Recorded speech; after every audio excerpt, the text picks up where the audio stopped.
देखिए, इसमें नीम, बेल और अन्य प्रकार की वनस्पतियों का मैं काढ़ा निकाल रहा हूँ। हमारे घास के बीज होते हैं वो भी गल जाते हैं, यानी कि इससे हम कहीं ना कहीं खरपतवार नियंत्रण में भी ये हमारा काम करता है। खेत में नमी का रुकना, पहले मेरे खेत में जो था कि मुझे सिंचाइयाँ बहुत करनी होती थी, आज मेरी सिंचाइयों की संख्याएँ घट गई हैं।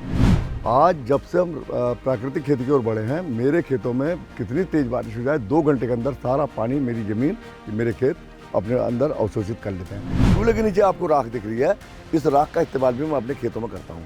यानी कि यहाँ पर मैं जो कुछ भी कर रहा हूँ, कहीं ना कहीं मेरी प्राकृतिक खेती के लिए एक लाभदायक काम है।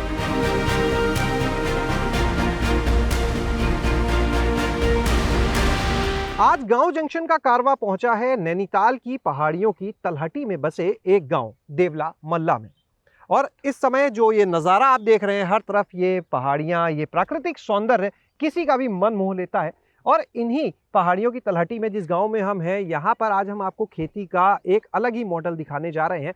प्राकृतिक खेती तो आपने बहुत जगह देखी होगी, लेकिन यहाँ के जिस किसान के हम आपको प्राकृतिक खेती दिखा रहे हैं, वो शायद आपको काफ़ी कुछ नया सीखने का मौका देगी। और उस तरीके से जो यहाँ पर खेती की जाती है, उससे खेती की लागत जो है वो बहुत कम हो जाती है, लगभग शून्य जैसी हम कह सकते हैं। और जो फसल होती है वो पूरी तरह से जहर मुक्त। इसके और क्या फ़ायदे हैं वो भी आज हम जानेंगे। तो चलिए आपको हम मिलवाते हैं यहाँ के किसान नरेंद्र सिंह मेहरा जी से। नरेंद्र जी, बहुत बहुत स्वागत है आज आपका गांव जंक्शन पर हमारे साथ में। धन्यवाद आपका। नरेंद्र जी, ये बताएं, ये खेती तो हम लोग देखते हैं मैदानी क्षेत्र से लेके पहाड़ तक। अब तो पहाड़ों पर भी हम देखते हैं कई जगह पर बड़ी संख्या में लोग जो है वो रसायनों का, यानी कीटनाशक हो गए, खरपतवार नाशक हो गए, जो फर्टिलाइजर्स हैं, केमिकल फर्टिलाइजर्स, उनका इस्तेमाल कर रहे हैं। आपकी जो ये खेती है, क्या इनमें किसी चीज़ का इस्तेमाल नहीं होता है? जी, इसमें इस्तेमाल होता है, गाय का गोमूत्र का होता है, गोबर का होता है, नीम की अर्क का होता है और उसके साथ गुड़ का होता है, कपूर का होता है। आज मैंने अपनी जो पूरी खेती है उसको मैं एक प्रकार से प्राकृतिक खेती की ओर समेट के ला चुका हूँ और जिसके फ़ायदे आज मुझे नज़र आ रहे हैं। पहले जब मैं रासायनिक खेती करता था, कम से कम मैं 80,000 रुपया लगभग मेरा खर्चा आता था रासायनिक उर्वरक में, कीटनाशक में और कई किस्म की जो भी दवाइयों में मार्केट चला था। आज मेरा बाज़ार का मतलब किसी किस्म का भी उत्पाद मैं अपने खेतों बाज़ार से नहीं ला रहा हूँ, जो मैं स्वयं बना रहा हूँ। आज जो मैं खेती कर रहा हूँ, इस खेती में आप पूर्ण रूप से मैं गोबर का, गाय के गोबर का प्रयोग कर रहा हूँ। देखिए यहाँ पर मैं गाय के गोबर का ही खेत में देखिए किस तरीके से मैंने अपनी मिट्टी को तैयार कर लिया है। बिल्कुल इसमें गोबर आपको साफ नज़र आएगा और मैंने अपने सिस्टम इस तरीके के बनाए हैं जिसमें श्रम भी कम लगे और गोबर भी मेरे पूरे खेत में पहुँच जाए। तो और देखिए कि ये आपको साफ नज़र आएगा कि मेरी मतलब किस तरीके से मेरे खेत में नमी बनी हुई है। जब हम परंपरागत तरीके से रासायनिक खेती करते थे, बरसात में जब लगातार बारिश होती थी तो हमारे खेतों में पानी कम से कम 3-4 दिन तक भरा रहता था और हमारी फसलें डूब के बर्बाद होती थी।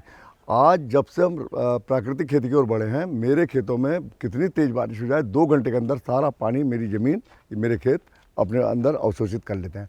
यह एक बहुत बड़ी उपलब्धि मैं कहूँगा जब प्राकृतिक खेती की। और साथ साथ मेरे खेतों की सिंचाई की क्रम भी घट गया है। जैसे पहले मैं 5 या 6 सिंचाइयाँ करता था अपनी फसल के लिए, तो आज 2 या 3 सिंचाई में मेरा काम चल जाता है। मेरी ज़मीन में नमी हमेशा बनी रहती है। इसका कारण यह है कि प्राकृतिक खेती करने से मेरी ज़मीन में वायु और जल का संचार बहुत सही तरीके से हो रहा है। और आज जो इस प्लॉट में आप प्याज की खेती मेरी देख रहे हैं, ये प्याज की खेती में सबसे बड़ी बात यह है कि ये देसी बीज का मैंने इस्तेमाल किया है। पूरी गुड़ाई निराई मैनुअल हो रही है और इस प्याज की जो उपज मेरे पास बाद में आने वाली होगी, वो उपज इतनी टिकाऊ होगी जिसको हम कम से कम 6 महीने कह सकते हैं कि सुरक्षित रख सकते हैं। इन 6 महीनों में जब भी बाज़ार में मुझे उचित मूल्य मिलेगा, मेरी फसल अच्छे मूल्य में बाज़ार चली जाएगी।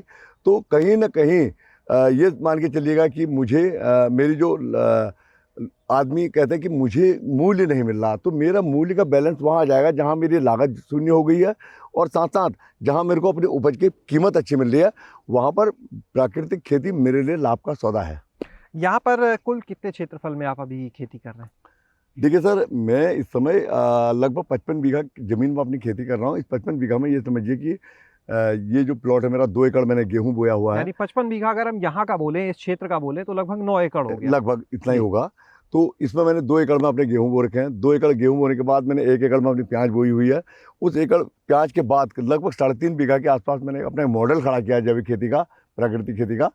और जो उसके बाद की श्रेष्ठ बची हुई ज़मीन है, उसमें मेरा आम का बागान है। तो इस तरीके से हम अपनी खेती का एक मॉडल मैंने तैयार किया है जो पूर्ण रूप से गाय के गोबर, गोमूत्र, गुड़ और नीम की पत्तियों पर आधारित है। यहाँ पर आपने बताया ये प्याज की जो बात की, 1 एकड़ में आपने ऐसे प्याज लगाया हुआ है। अच्छा, जब आप ये बिना रसायनों वाली या जहर मुक्त खेती की जब बात कर रहे हैं, तो क्या फसल के उत्पादन पे भी कोई असर होता है? गुणवत्ता तो आपने बता दी कि सुरक्षित रख सकते हैं आप, खराब देखिए, नहीं होगी। पहले क्या होता था, जब हम एकदम रासायनिक खेती के बाद प्राकृतिक खेती या जैविक खेती की ओर बढ़ते हैं, तो उस समय कठिनाई ज़रूर आती है, 2-3 साल तक रहती है। लेकिन उसके बाद एक समय ऐसा आ जाता है, जब हम रासायनिक खेती से भी ऊपर पहुँच जाते हैं। तो आपका वो समय मैं बिल्कुल चल रहा है? संतुष्ट हूँ जिस तरीके से मैं खेती कर रहा हूँ। ये ज़रूर है कि मुझे आजकल मैनुअल जो मेरे खर्चे हैं वो बढ़ रहे हैं, लेकिन उसको मैं कहीं न कहीं कवर कर ले रहा हूँ। वो कवर कैसे होते हैं? जी, क्योंकि वो मैं आदमी ये कहता है कि हमें लेबर लगानी नहीं पड़ेगी, म खरपतवार देखिए, हटाना जितना है या पैसा बाकी। मेरे लेबर के पास जा रहा है, उतना मेरे को जो मूल्य अधिक मिलेगा उसमें कवर हो जाएगा। जो मैं 80,000 रुपए की इस प्लॉट में दवाइयाँ लगाता, वो दवाइयों का खर्चा मेरा बढ़ गया है।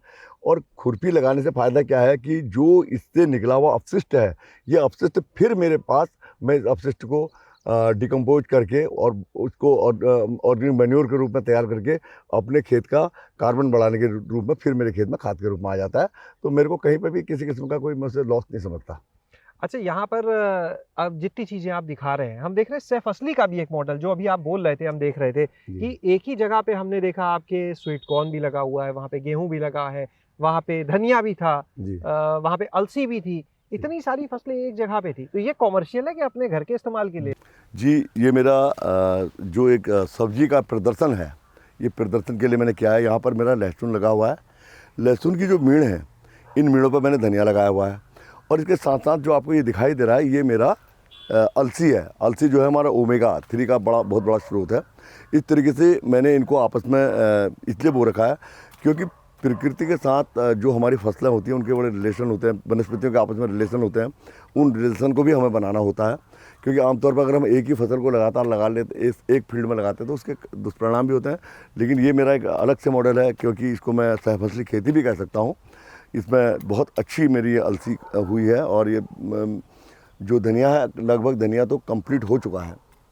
अब इसके 10-15 दिन बाद इसकी हम दाने निकाल लेंगे।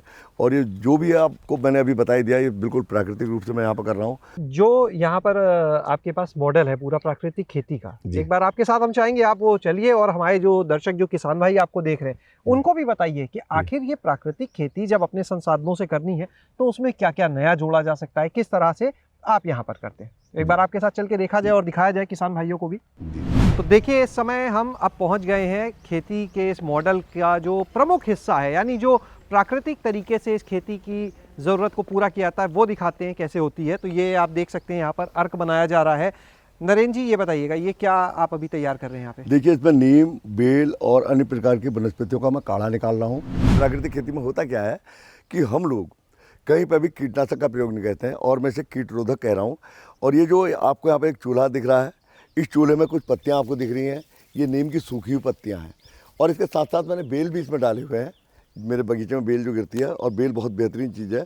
और इसमें मैंने जो आग जलाकर इसका जो अर्क को निकाल रहा हूँ, यह अर्क मेरे लिए, मेरे खेत के लिए, मेरे उनके अपने जो कीट को रोकने के लिए ये संजीवनी का काम करता है।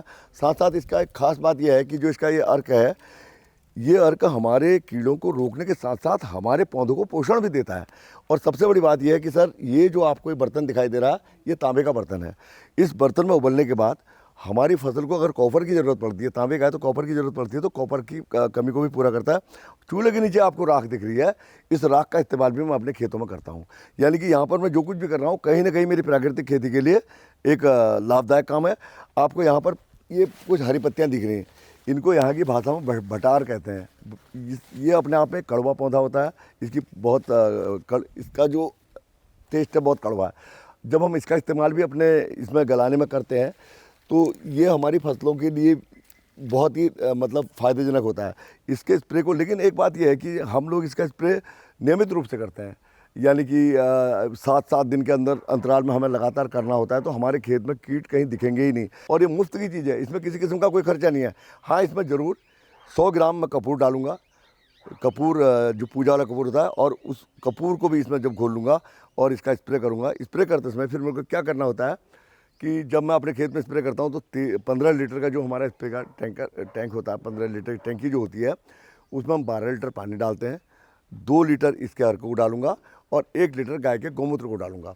और उसके बाद जब मैं स्प्रे करूंगा तो उसके जो परिणाम होते हैं वो शीघ्र दिखाई देने लग जाते हैं।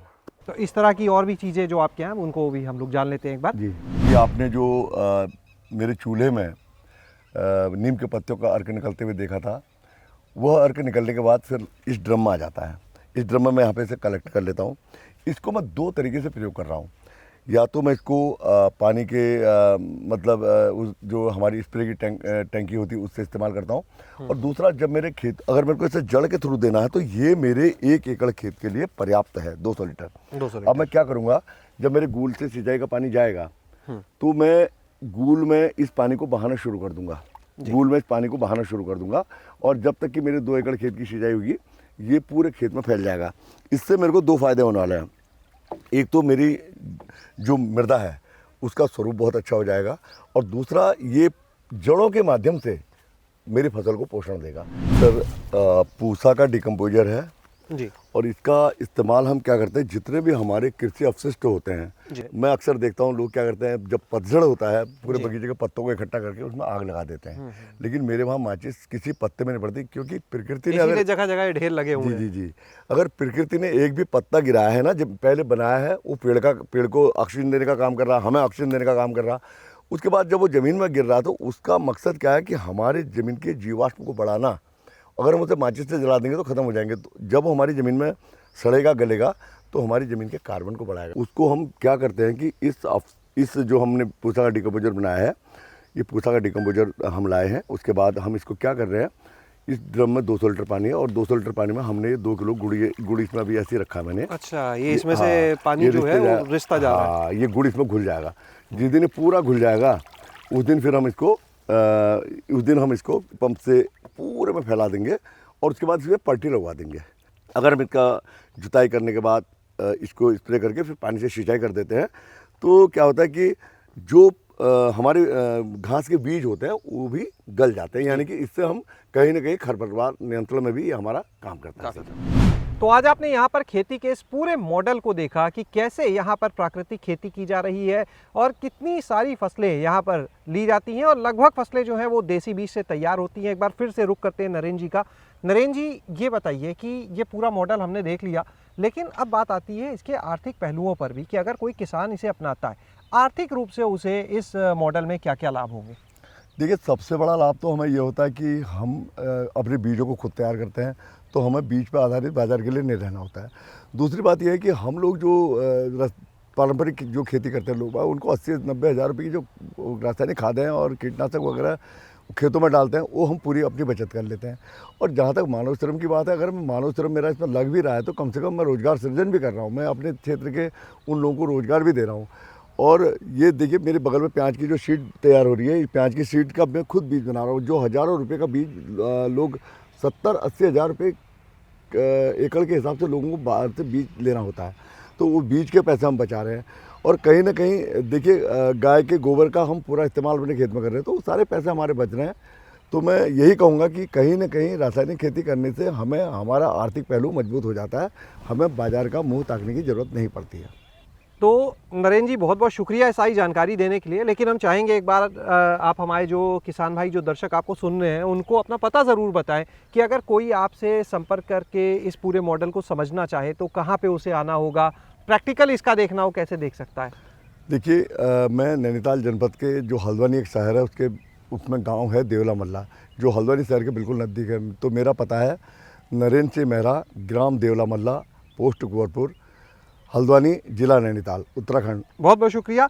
तो आपने आज इस पूरे मॉडल को खेती के यहाँ पर समझा और जाना कि किस तरह से नरेंद्र सिंह मेहरा जी जो हैं वो यहाँ पर अपनी खेती की जितनी भी ज़रूरत की चीज़ें हैं वो खुद ही तैयार करते हैं। चाहे वो खेती के लिए खाद की बात की जाए, चाहे वो खेती के लिए कीट रोधक की बात की जाए, क्योंकि वो कीटनाशक शब्द का इस्तेमाल ही नहीं करते। उनका ये मानना है कि अगर खेत में कोई भी कीट आ रहा है तो वो प्रकृति की देन है, चाहे वो मित्र कीट हो या शत्रु कीट हो, इसलिए वो कीट रोधक की बात करते हैं। ये पूरा जो मॉडल है वो आर्थिक रूप से भी लाभप्रद है और स्वास्थ्य के लिए भी सबके लाभप्रद है। बस वो इतना ज़रूर चाहते हैं कि जिस तरह से सब्सिडी दी जाती है कीटनाशकों के ऊपर या खाद के ऊपर, उस तरह से जो लोग प्राकृतिक खेती की तरफ आ रहे हैं उनके लिए भी व्यवस्था होनी चाहिए, किसानों के लिए उनको आगे बढ़ावा देने के लिए कुछ आर्थिक रूप से सहयोग भी दिया जाना चाहिए।